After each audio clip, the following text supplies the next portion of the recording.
சிவார்ப்பணம். வணக்கம் ஃப்ரெண்ட்ஸ். நம்ம இன்னைக்கு என்ன பார்க்க போறோம் அப்படின்னா மகிஷாசுர மர்தினி பத்தி பார்க்க போறோம். ஏன் அப்படின்னா வெள்ளிக்கிழமை ராகு காலனாவே நம்ம அம்பாள் கோயிலுக்கு தான் போறோம், காளியம்மன் கோயிலுக்கு போறோம், துர்க்கைக்கு போறோம், துர்க்கைக்கு வழிபடுறோம். அந்த 10 to 12 அவ்வளவு சிறப்பு. இல்லாட்டி செவ்வாய்க்கிழமை ராகு காலம் சிறப்பு. ஆனா வெள்ளி 10 to 12 ரெகுலரா நம்ம துர்கா தேவிய காளி தேவிய வழிபட்டுக்கிட்டு இருக்கிறோம். அப்படி இருக்கும்போது அந்த டைம்ல பாட வேண்டிய பாட்டு தான் நம்ம மகிஷாசுர மர்த்தினி.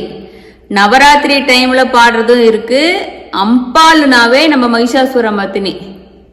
மகிஷாசுர மர்த்தினி பாடுனா அம்பாள் நம்ம கூடவே உறுதுணையா நிப்பாங்க அப்படின்னு பக்தர்களுக்காக தீய சக்திகளை அழிச்சு நல்லத நமக்கு கொடுக்கறதுக்கு தான் மகிஷாசுர மர்தினி. அது நம்ம மனப்பாடமா தெரிஞ்சா மனப்பாடமா பாடலாம், இல்லைன்னா படிச்சுக்கலாம் ஃப்ரெண்ட்ஸ். இப்ப நான் ஏன் அதை சொல்றேன்னா அதோட பெருமைகள் எல்லாம் நான் உங்களுக்கு ஒரு வீடியோவா போட்டுறேன். இது நான் எனக்கு எப்படி மகிஷாசுர மர்த்தினி என் வாழ்க்கையில எனக்கு எப்படி சிவபெருமான் கொடுத்தாரு அப்படின்னு சொல்லிட்டு, நாம சின்னதுல தெரிஞ்சதெல்லாம் சிவபெருமான் பாட்டு இப்படிதான் தெரியும், துர்கா பாட்டு ஏதோ 1-2 சின்ன சின்ன அந்த மந்திரங்கள், காயத்ரி மந்திரங்கள்னு சொல்லிட்டு ஒவ்வொரு சாமிக்கு இருக்கிற அது மாதிரிதான் தெரியும். எனக்கு மகிஷாசுர மர்த்தினி நம்ம எங்காச்சும் காதுல கேட்டிருப்போம். நீங்க எல்லாருமே ஐகிரி நந்தினி நந்தி அந்த வார்த்தை கேட்காதீங்களே இருக்க மாட்டீங்க, எல்லாரும் கேட்பீங்க. எல்லாத்துக்கும் பிடிச்சமான பாட்டு தான். ஒவ்வொரு வாழ்க்கையிலயும் மகிஷாசுர மர்தினி எப்படி வருது அப்படின்னு சொல்லிட்டு நீங்க யோசிச்சு பாருங்க. உங்களுக்கெல்லாம் எப்படி தெரிஞ்சிருந்துச்சுன்னா உங்களுக்கு யாரு சொன்னாங்க அப்படின்னு சொல்லிட்டு பாருங்க ஃப்ரெண்ட்ஸ். எனக்கு மகிஷாசுர மர்த்தினின்னு சொல்லிட்டு ஃபர்ஸ்ட் எனக்கு தெரியவே தெரியாது. எனக்கு ஒருத்தர் சொன்னாங்க. யாருன்னா நம்ம வீட்டில் ஒரு அம்மா வேலை செஞ்சுட்டு இருந்தாங்க. அவங்க நல்ல சாமி பக்தி தான். எப்பவுமே காலையில குளிச்சுட்டு அப்படியே மங்களகரமா அப்படியே மஞ்சள் எல்லாம் போட்டுட்டு நல்லா திண்ணீரிட்டுக்கிட்டு வரும் அந்த அம்மா வருவாங்க வேலைக்கு. அப்ப எனக்கும் நாமளும் சாமி பக்தியா இருக்கிறதுனால நமக்கு வீட்டுக்கு மங்களகரமா ஒரு அம்மா வந்தா சந்தோஷமா இருக்கும் இல்லையா, அப்படிதான் இருந்துச்சு. அந்த அம்மா சொல்லிச்சு, அக்கா நீங்க இவ்வளோ பாட்டு சாமி கும்பிடுறீங்க பாடுறீங்க, உங்களுக்கு அம்பாள் மேல ஒரு பாட்டு இருக்காமா, அந்த பாட்டை கேட்டீங்கன்னா வீட்டுல ஒலிக்க விட்டாவோ இல்ல நீங்க படிச்சீங்கன்னா எதிரிகள் தொல்லை பில்லி சூனியம் யாரும் உங்களுக்கு கெடுதலே பண்ண முடியாது அப்படின்னு சொல்லிட்டு ஒரு பாட்டு இருக்காமா, உங்களுக்கு தெரியுமா அப்படின்னு கேட்டுச்சு. என்ன பாட்டுன்னு கேட்டேன். அது ஒரு இப்படி ஐகிரி நந்தினி ஏதோ ஒரு அம்பாள் பாட்டு, ஐகிரின்னு இப்படி வருக்கா அப்படின்னு சொல்லிச்சு. அப்புறம் நான் அப்பவே நம்ம கூகுள்ல சர்ச் பண்ண ஐகிரி நந்தினியா அப்படின்னு கேட்க முடியும். ஆமான்னு சொல்லிச்சு. அது சொன்னாங்க. அவங்க அது கோயிலுக்கு போகும்போது எல்லாரும் உட்காந்து படிப்பாங்க. அவங்களுக்கு கொஞ்சம் படிக்க தெரியாது, அதனால அவங்கெல்லாம் இப்போ நம்மளாட்ட படிச்சிருந்துச்சுன்னா அவங்கள என்னைக்கே அவங்களுக்கு ஞாபகமா மனப்பாடமா இருக்கும். அவங்க மற்றவங்கெல்லாம் பாடுறத நான் கேட்பேன். எனக்கு ரொம்ப பிடிச்ச பாட்டு, அது அவ்வளோ சிறப்பு மிக்கன்னு சொன்னதுனால நான் பார்த்ததையும் நானும் அதை படிச்சு கேட்டதையுமே எனக்கு ரொம்ப பிடிச்சி போச்சு. அதுல இருந்து ஒன்லி ஈவினிங் சாமி கும்பிட்டோம்னா அந்த பாட்டு வேகமா ஸ்பீக்கர்ல கேட்பேன்னு சொன்னேன் இல்லையோ, அது மாதிரி போட்டு விட்டேன்னா மகிஷாசுர மர்த்தினி பாட்டு வேகமா போட்டு விடுவேன். போட்டு என்னாரும் கேட்டுக்கிட்டே இருந்தேன். அதை ரொம்ப பிடிச்சி போச்சு, உயிரா பிடிச்சி போச்சு ஃப்ரெண்ட்ஸ். எனக்கு மகிஷாசுர மர்த்தினி வாழ்க்கையில தெரிஞ்சது அந்த அம்மா மூலியமா தான். அதுக்கப்புறம் புக்கை வாங்கிட்டு வந்துட்டோம். கடையில புக்கை வாங்கிட்டு மகிஷாசுர மர்த்தினி ஃபர்ஸ்ட் படிக்கவே தெரியாது.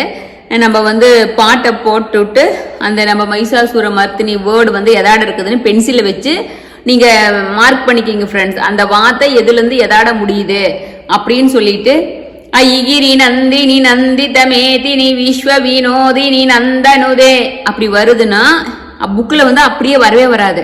இதுல பாதி எழுத்து அதுல பாதி எழுத்து மாத்தி மாத்தி வரும். அதனால நீங்க அந்த எழுத்தைய ஜாயின் பண்ணிட்டு ஏதாச்சும் ஒரு எழுத்து இக்கு ஏதாச்சும் சேத்திரமா இருந்துச்சுன்னா அதை ஒன்ன நீங்க வச்சுட்டீங்கன்னா அப்புறம் அப்படியே படிக்க ஆரம்பிக்கணும். அப்புறம் பாட்டை கேட்டு பாட்டை கேட்க நீங்க அந்த பாட்டை படிக்க ஆரம்பிச்சீங்கன்னா ஃபர்ஸ்ட் அந்த பாட்டாட சேர்த்து நம்ம அந்த லைனு பார்த்துக்கிட்டு போறதுக்கு தான் முடியும். ஃபர்ஸ்ட் அப்படி பார்த்துக்கிட்டு போகணும். ரெண்டாவது நீங்க படிச்சு பழகணும். நம்ம அது கடகடன்னு படிக்கணும்.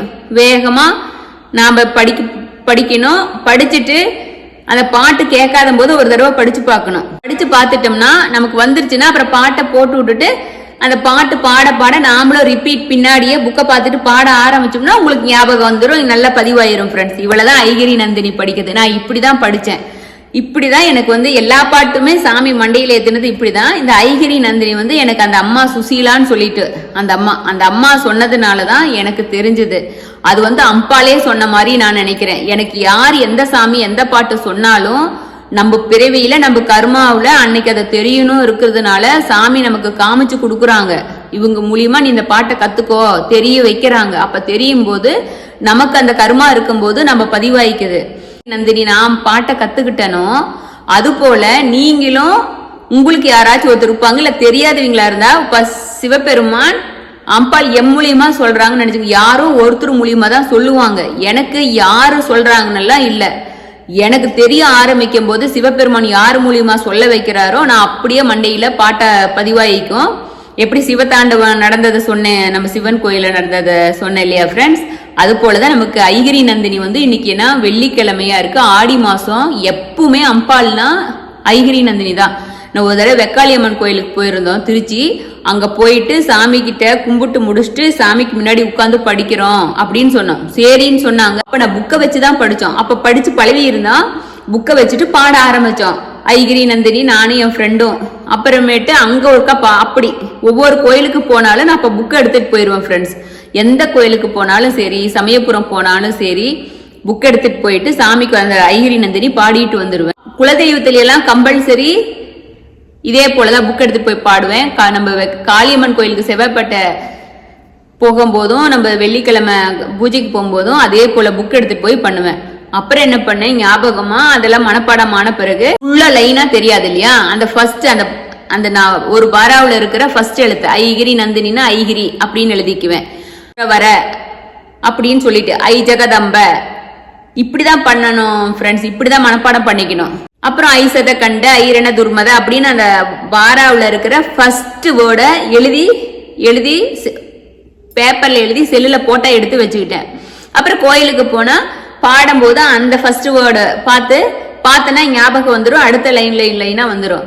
அப்படி எல்லாம் படிச்சு பாடிதான் உப்பா தூக்கத்துல எந்திரிச்சு கேட்டாலும் சிவபெருமான் பாட வைக்கிற மாதிரி எல்லா பாட்டும் நமக்கு மண்டையில ஏத்தி இருக்கிறாரு ஃப்ரெண்ட்ஸ். தயவு செஞ்சு உங்களுக்கு டைம் இருந்துச்சுன்னா மகிஷாசுர மர்தினி பாடினீங்கன்னா அதோட பலன் என்னன்னு சொல்லிட்டு நான் உங்களுக்கு ஒரு வீடியோவா போடுறேன் ஃப்ரெண்ட்ஸ். இப்ப நான் எப்படி கத்துக்கிட்டேன், அது எப்படி கத்துக்கிறது அப்படின்னு நான் உங்ககிட்ட சொன்னேன். நீங்க அது மாதிரி நீங்க ஃபாலோ பண்ணீங்கன்னா இதுக்கெல்லாம் கிளாஸ் எல்லாம் போகணும்னு இல்லை ஃப்ரெண்ட்ஸ். எல்லாரும் கிளாஸுக்கெல்லாம் போய் கத்துக்க முடியாது. உங்களுக்கு நீங்களே கடவுளா உள்ளுக்குள்ள இருக்கிறாரு, உங்களுக்கு நீங்களே தான் டீச்சரு. உங்களுக்கு இப்பெல்லாம் யூடியூப்ல வந்துருச்சு, புக் இருக்கு, புக்கை வச்சு நீங்க இது மாதிரி போட்டு விட்டு கேட்டீங்கன்னா உங்களுக்கு நல்லா பதிவாயிரும் ஃப்ரெண்ட்ஸ். அதனால இதுக்குன்னு டைம் ஒதுக்கி வெளியில எல்லாம் போய் கத்துக்கணும்னு கிடையாது. ஓகே, இது மாதிரி நீங்க கத்துக்குங்க, பாடுங்க, படிங்க. ரொம்ப ஹாப்பி. அம்பாலோட அருள் பரிபூர்ணமா கிடைக்கும். இன்னைக்கு ஆடி 2வது வெள்ளிக்கிழமை, 3வது வெள்ளிக்கிழமையில இருந்து நீங்க படிக்க ஆரம்பிக்கணும். அடுத்த நவராத்திரிக்கு வந்து கம்பல்சரி நீங்க பாடவே ஆரம்பிக்கணும் அப்படின்னு சொல்லிட்டு நம்ம சிவார்ப்பணம் 6161 சேனல் மூலியமா நம்ம கேட்டுக்கிறோம். அதை நீங்க பாடுனீங்கன்னா மனசுக்குள்ள ஒரு தைரியம் இருக்கும், ஒரு வீரம் வரும். நீங்க தான் உலகத்துல சிறந்துவீங்கன்னு சொல்லிட்டு அம்பாள் உங்களுக்கு ஒரு தன்னம்பிக்கையை கொடுப்பாங்க. உங்களுக்கு ஹாப்பியா இருக்கும். அந்த ஹாப்பி மூமெண்ட்டை அனுபவிச்சிங்கன்னா ரொம்ப சந்தோஷமா இருக்கு. எப்படின்னா கோயில் எல்லாம் போய் பாடணும்னா பாடிட்டு வந்தோம்னா அங்க கூட இருக்கிறீங்க ரொம்ப சூப்பரா இருக்கு, ரொம்ப நல்லா பாடுறீங்க அப்படின்னு சொன்னா அதுவே அம்பாலே சொன்ன மாதிரி நமக்கு ஹாப்பியா இருக்கும். அம்பாள் ஏத்துக்கிட்டாங்க அப்படின்னு சொல்லிட்டு. அதனால நீங்க மகிஷாசுர மர்தினிய நீங்க யாரு சொல்றாங்க யாரு மூலியமா தெரியுதுனால நினைக்காதீங்க. உங்களுக்கு தெரிய ஆரம்பிக்கும் போது அம்பாலே உங்களுக்கு சொல்றாங்கன்னு சொல்லிட்டு அர்த்தம் ஃப்ரெண்ட்ஸ். ஓகே, சிவார்ப்பணம். Thank you friends.